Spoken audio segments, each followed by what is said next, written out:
Grazas pola presenza, con todas as disculpas por este atraso no comezo, porque se nos solaparon unha actividade que hai abaixo de acollida no Consello da Cultura dunha conferencia importante sobre as casas museo, casas de autores e autoras, etc., que eu tiña que inaugurar, pero eles atrasaron a inauguración, foi tamén máis longa do que nos pensábamos, e por iso este pequeno atraso que esperamos compensar sendo moi breves.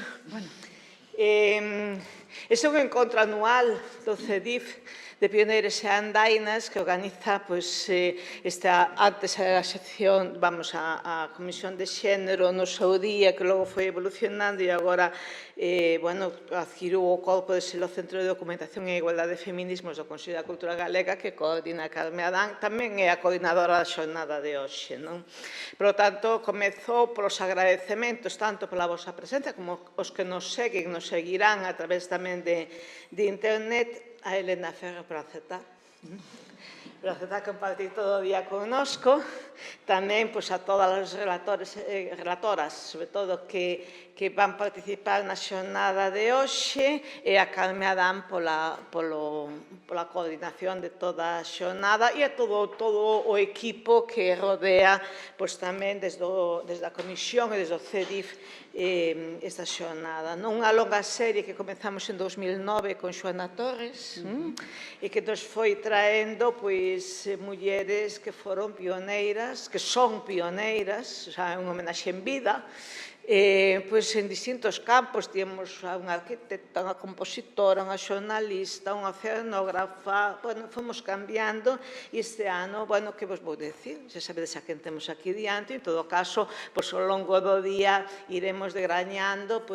múltiples facetas que van máis alá da propia creación, da propia capacidade de transformación desta artesanía que nos ven dada, pero que ten que acomodarse aos novos tempos, a capacidade de incorporar novo diseño, o diseño tradicional, de abrir novos mercados, pero tamén, normalmente, todas estas mulleres que nos homenaxeamos, aínda que as singularizamos nun nome propio, non sabemos, e elas saben, que detrás hai moitas outras mulleres, hai moitas outras redes tecidas de homes e de mulleres que as foron traendo tamén ata aquí.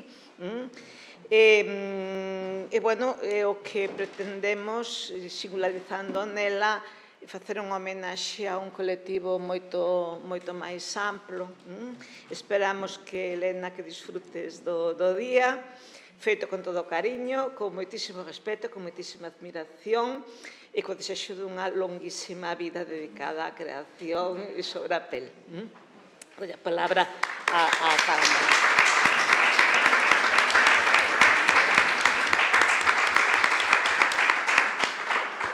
Bo día, pouco máis podo engadir que o que dixo a presidenta destas palabras tan sentidas e que reflexan tamén o sentir desta xornada. Son 16 anos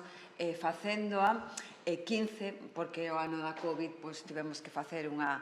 paréntese, esos xa van sendo mulleres pioneiras e andainas destas mulleres pioneiras. Efectivamente, coa palabra pioneira non é soamente recoller que sí a unha figura importante, senón tamén a todas esas mulleres anónimas, mulleres en segunda, terceira, cuarta fila, que a pioneira, de alguna forma, representa. Incluso as que van vir. Efectivamente, incluso de proxección de futuro. Eu lembraba un texto dunha filósofa feminista marxista, Harso, que ten un título moi bonito que é Mente, Man e Corazón, que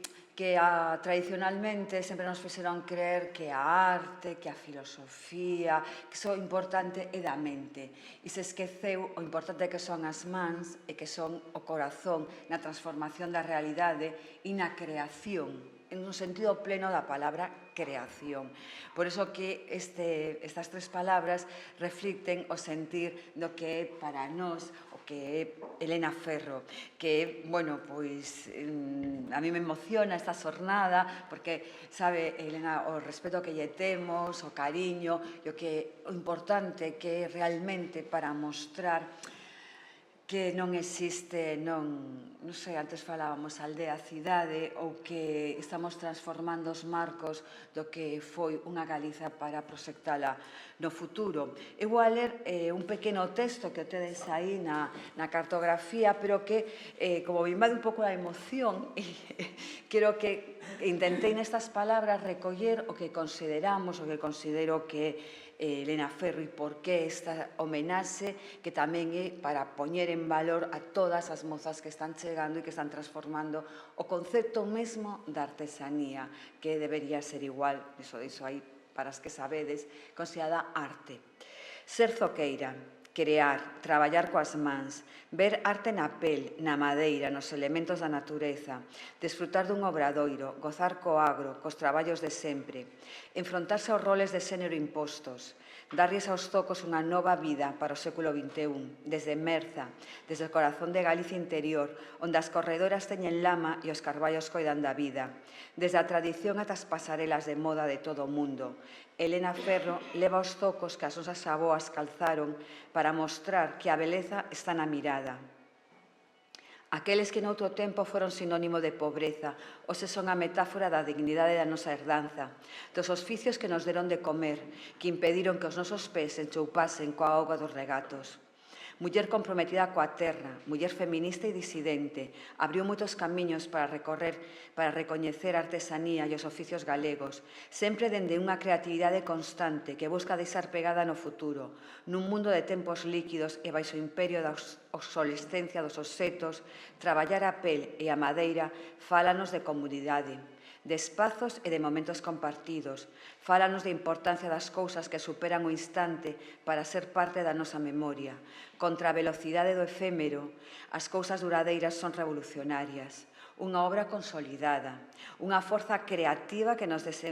desenvolve o orgullo de pisar as rúas coa madeira e a pel das nosas tradición, unha vida de descubertas e compromisos, coa vontade de deixar legado, ensinando o saber recibido, cos afectos e os vínculos a modo de compás. Iso imos a vivilo, xa que moitísimas grazas a todos, moitísimas grazas, Elena.